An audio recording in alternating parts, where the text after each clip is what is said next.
Assalamu alaikum. Good evening, everyone. My name is Mr. Ali, and welcome to the real story on ZMC Network. I hope you're all calmed down from yesterday's, celebrations and ecstaticness. So we are into the final, first time in over 50 years. So fingers crossed we can get over the line.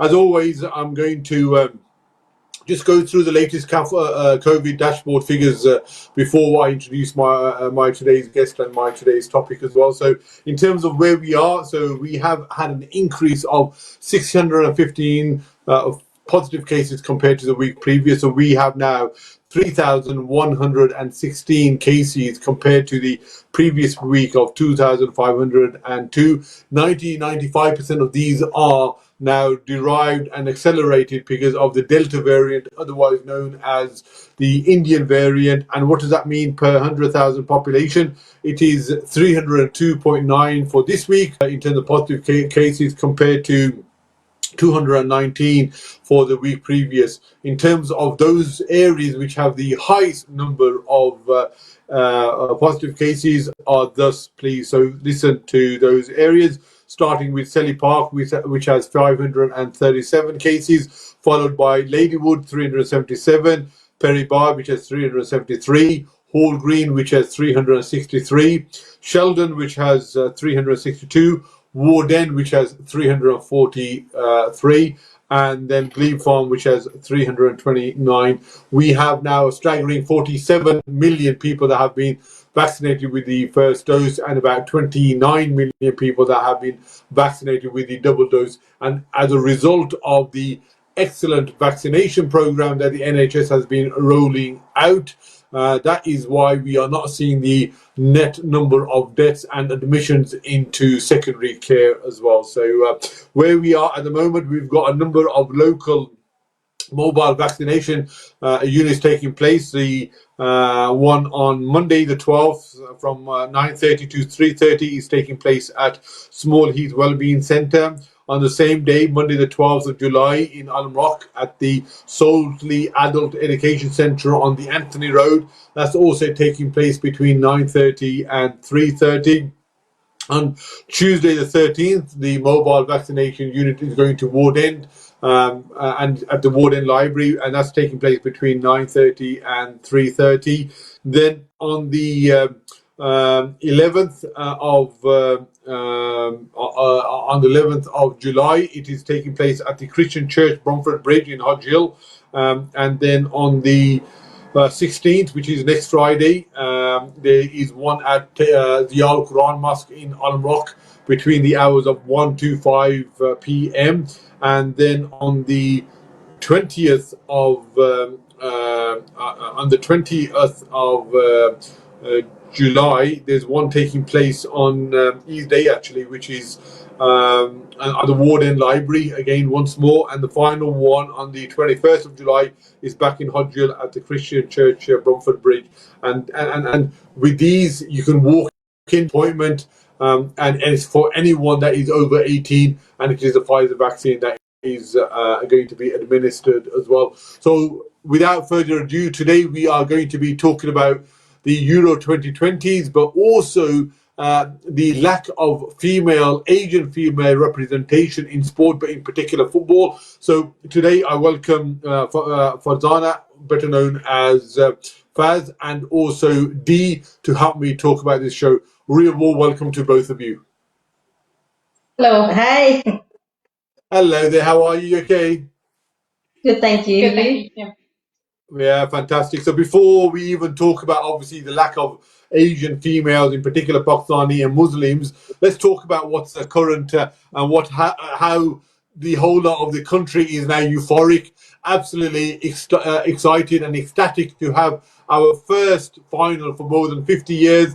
What's your thoughts? How has the whole European final been for you, and what are your thoughts about England reaching their first final?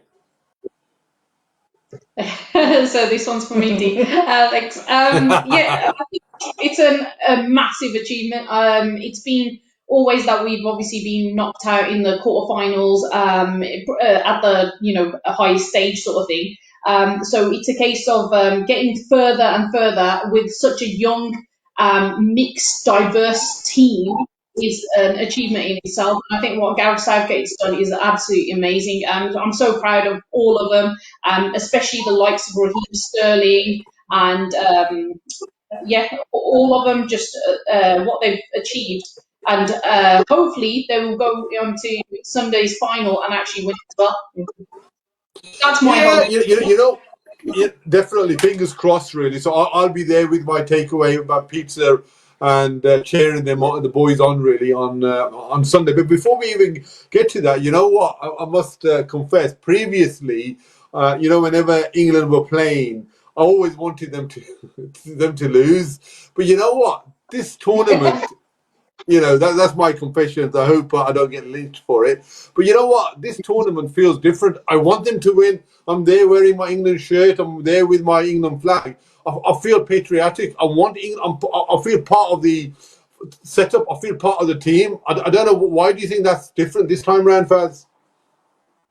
I personally think having an English manager like Gareth Southgate, somebody who's been a former player for England, makes a massive difference. When we had Sven-Göran Eriksson and the likes of the foreign managers as well, or just some of the older managers, it just wasn't the same feel of the team. There wasn't that. They couldn't get the team to gel. Yeah, gel and boost of energy. I just felt it wasn't great football to watch, in all honesty. So, to be honest, Mr. Ali, I was with you in terms of not necessarily.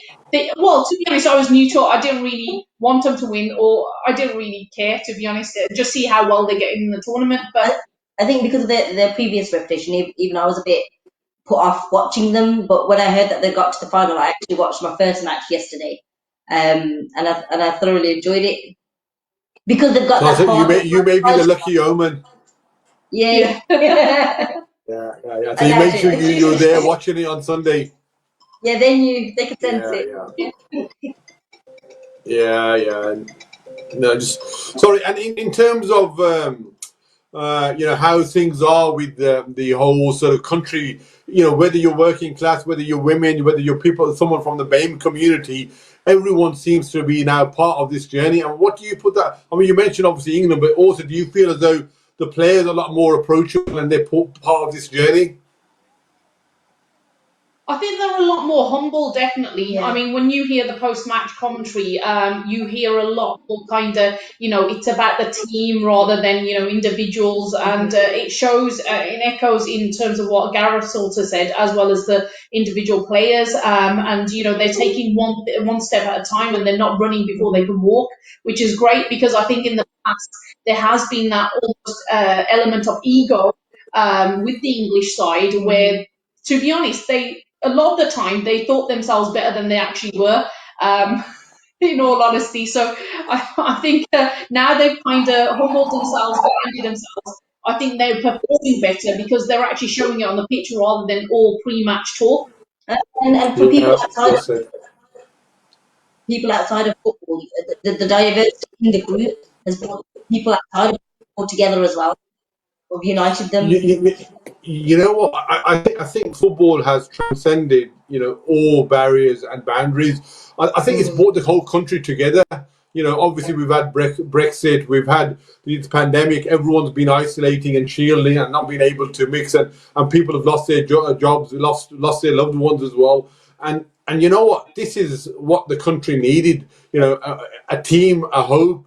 Something that would really gel the whole country, and I think the timing is just about right, just about when we are about to, see Freedom Day, so to speak, and I'm sort of really, patriotic at the moment, and my motivation is really high. What do you think is going to happen on them?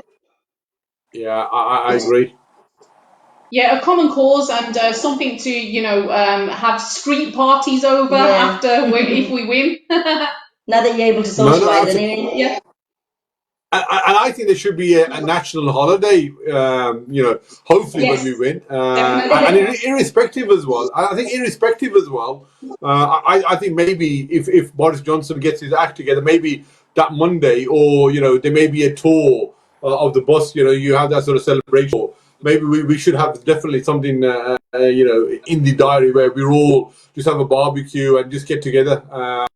So just my idea. But in terms of the player of the tournament so far, people have sort of said Raheem Sterling has had an amazing tournament. Is there anyone else from the England team that has really stood out for you?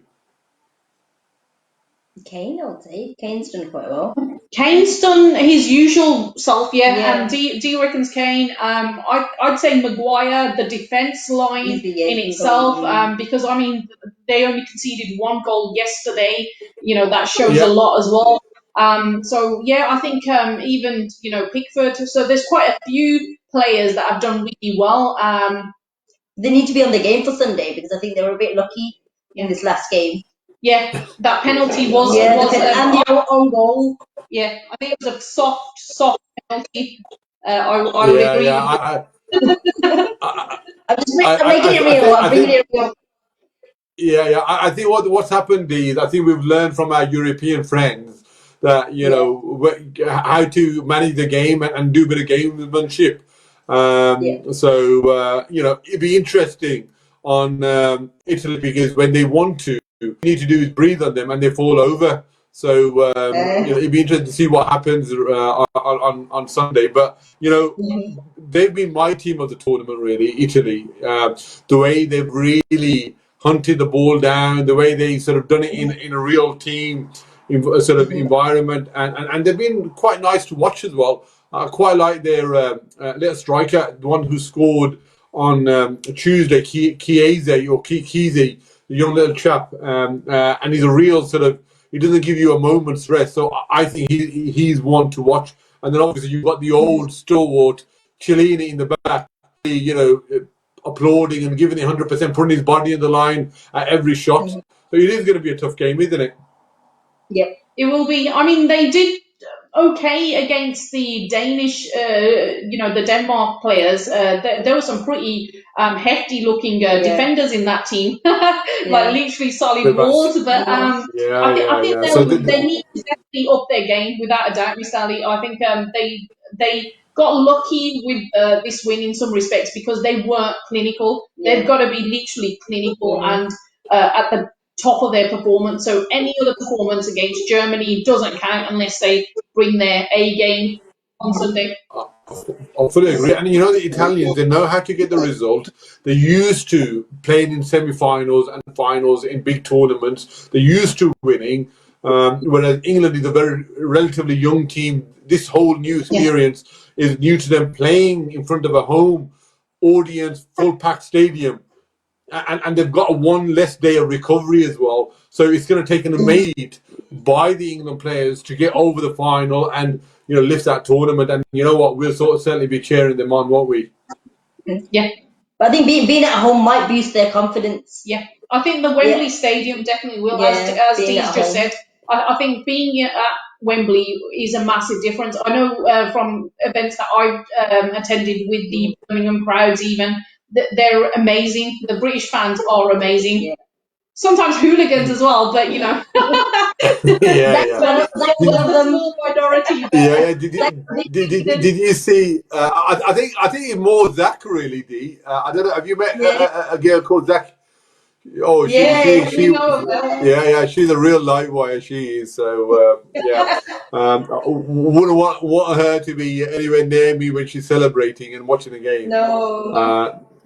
No. Did you watch that individual who got on top of a taxi a couple of days? Was it on Sunday or something in Birmingham? And the taxi driver got out and just pulled him off by his ankles. So I did say that. I did say that. You sent me that video, please. Yeah, it was actually on the Birmingham. So just watch it on the Birmingham Mail online. So do look out for it. Just going to go to some of the comments that are coming through. Salam Ali Saab and my lovely sisters.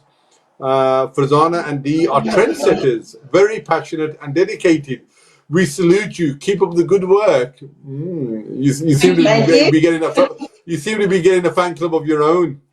Come on, England, it's coming home. Yeah, I'm getting a bit jealous. Yes, I am actually. Will we get an extra national holiday or bank holiday if England win the Euros on Sunday? It all depends on Boris Johnson. Knowing him, he will, just to sort of get a bit No. more publicity, I think, and positive note. We have won the Football World Cup, rugby and cricket. The Euros will be the icing on the cake. Well said. So fair play on that. So we're just going to sort of extend the conversation now. Just want to know, it's nice to actually see some young Asian, Pakistani, Muslim females really get into sport and football in particular. Where did your love of football sort of, transcend, or did it first start? Starting with you, Dee? I started playing at school. I Oh, wow. used to be called Mrs. Ronaldo. I don't know why.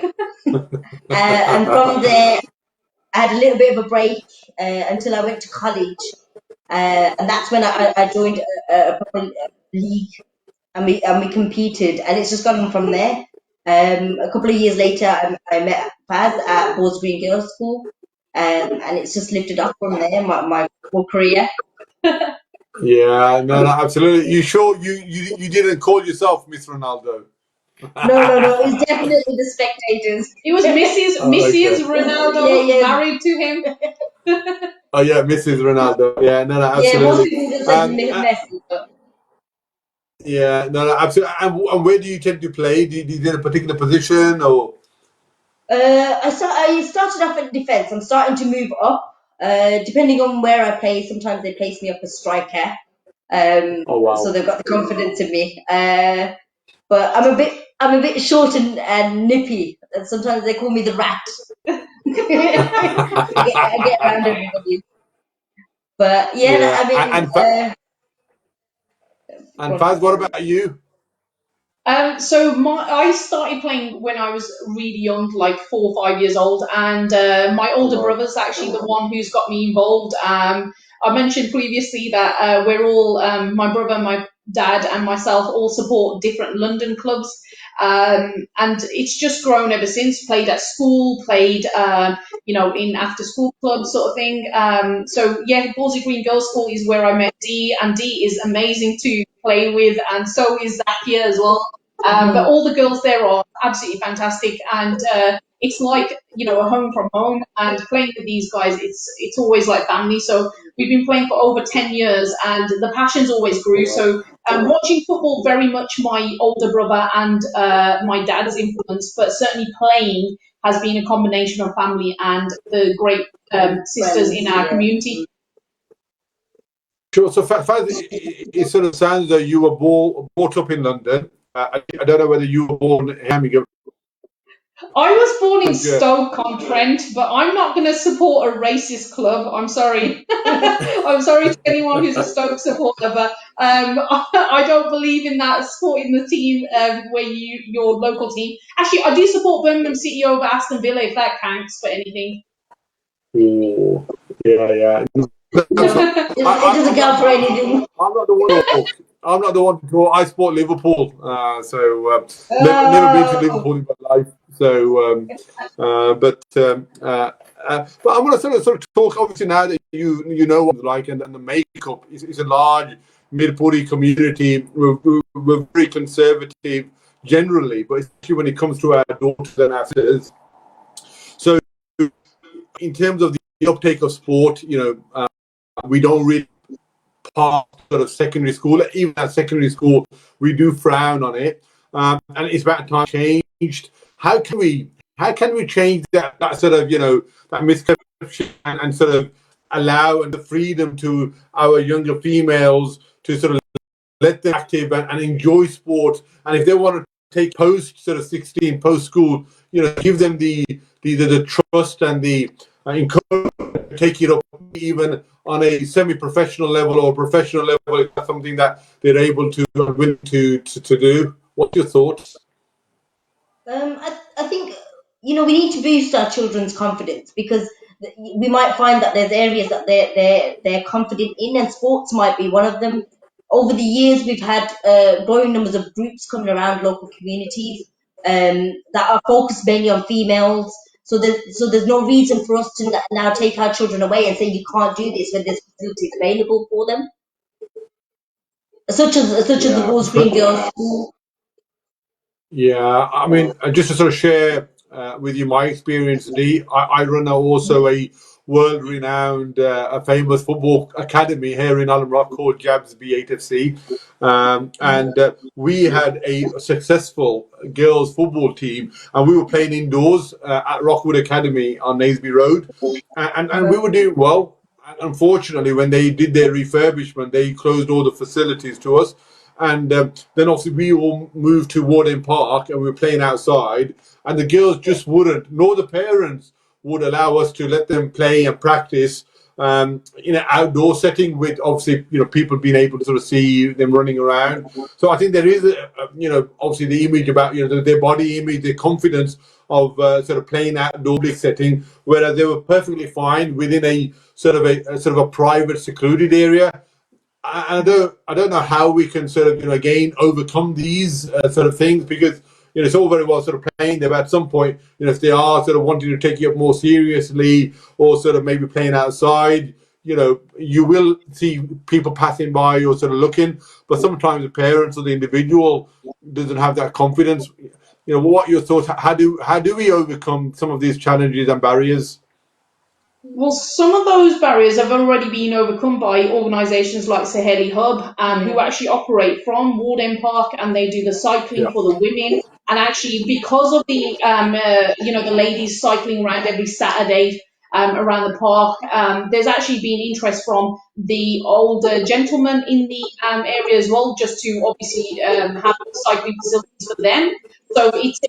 So they're already there's groups out there that have already down these barriers. It's just gaining that confidence and reassuring some of the how can I put it, more hesitant females taking part. Just that this sort of stuff is becoming the new norm, because with facilities becoming expensive to hire, and especially the indoor facilities, it's naturally to keep the costs down or even free, which is ideal. Um, Organisations have to do something like this, and it's a case of it's a healthy body, a healthy mind. Yeah. I think the Absolutely. more the groups grow, and the more people are involved, the word would get around, and from that, people would recognise these groups. I think at the moment they're too hidden, and so people don't know enough about them to trust these people with their children, their girls, whether the setting's going to be out in the open and things like that. I'd say one other Yeah, thing no. is, I think one thing that does work, Miss Ali, is having activities for women by women. That is one of the definitely, the factors that certainly has encouraged a lot of women to participate in Saheli Hub activities, because literally the instructors are female. I'm a cycling instructor for Saheli, and I taught and showed women how to ride a bike around Warden Park. So I know from experience in Warden Park, what goes on. There are some people that sit around on the benches and, could end up watching. A lot of people just get on with their walks around the Yeah. park, the cricket session, etc. So it's not one of those ones where there's literally, how can I put it, inappropriate men watching. And then the number of people there is similar to probably the number of people that you'd walk past if you were walking on the street. Yeah. Absolutely. Absolutely. No, Although you're more right. on Alamo. And Yeah, more on Alabama Road. yeah, yeah. The famous Solomon Road. Yeah, no, you're right.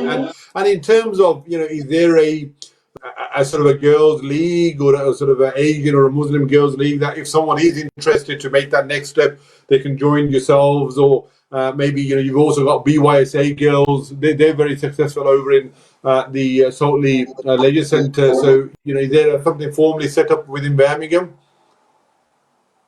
Okay, brilliant. Yeah. And then there's other leagues that like Yeah, the Power League as Power well. League have a There's lot of a weekly league with Okay. girls of all age, but they and are all abilities all as well. abilities, age, size, abilities. That they're all joining together to make these teams and to play off each other, and the girls quite enjoy that. The social league. Yeah. Yeah.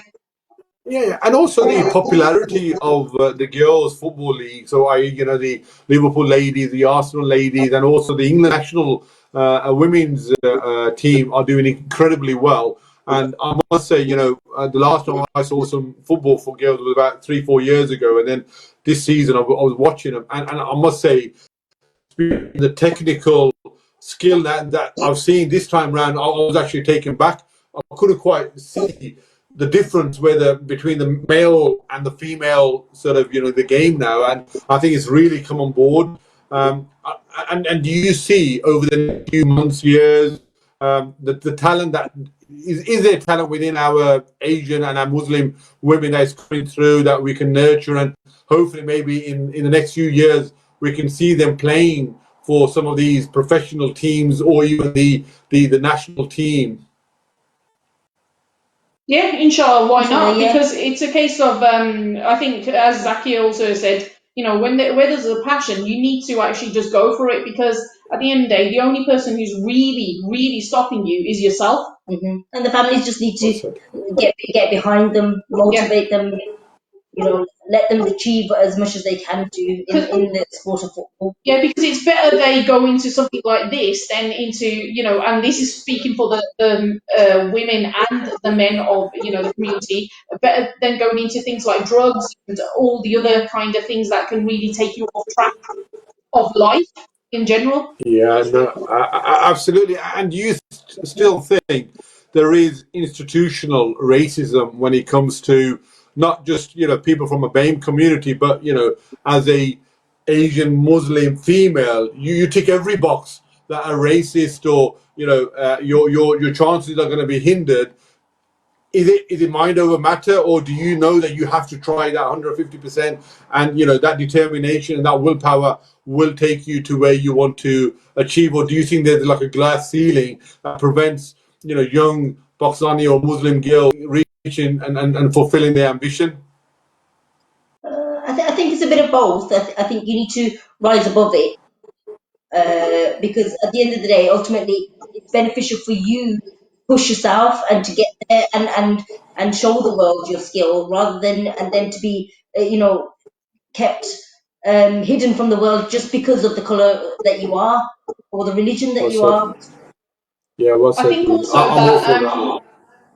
I was going to say, Mr. Ali, I think with the with prayer, anything is possible, because you could have the entire world against you. If you've got God on your side, you don't need anyone else, so you can achieve practically anything. What you think is impossible, doors will open from anywhere and everywhere. Yeah, no, I was going to go back to some of the comments. Shall we have a match with the girls, 5-a-side award empire? Shall we Question bring the by t-shirts, what? Mr. Ali? Shall we bring issues for you, or shall we let the losing team bring them themselves? If they're ready for that, yes. Yeah, well, Javed, I think you've got your answer there. You're embarrassing me as well. And then he asked me, Ali, would you allow your daughter to play football? She was actually part of my JABS B8FC girls team when we were at Rockwood.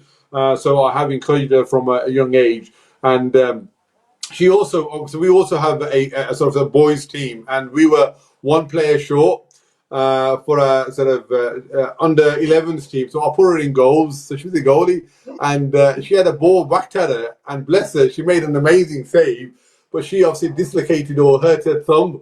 And since then, as soon as I mention football, she goes, "No, you've already injured me once. I'm not. I'm not going to go again." So bless her.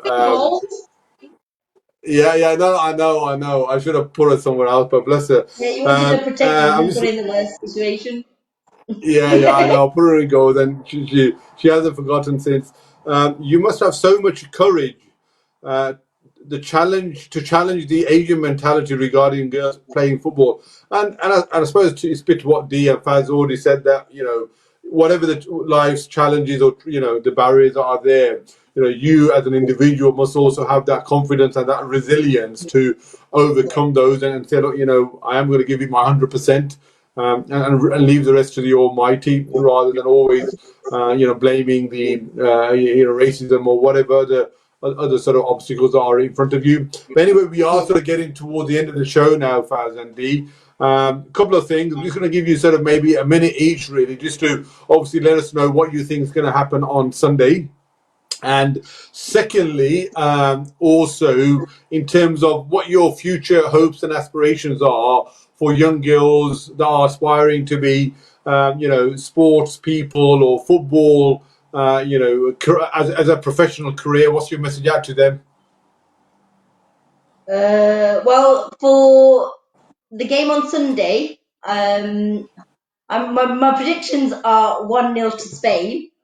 Italy, sorry, to Italy. But that's only because treason. I know, but only because she wants a pizza. Yeah, yeah, that's the dish I prefer. From who?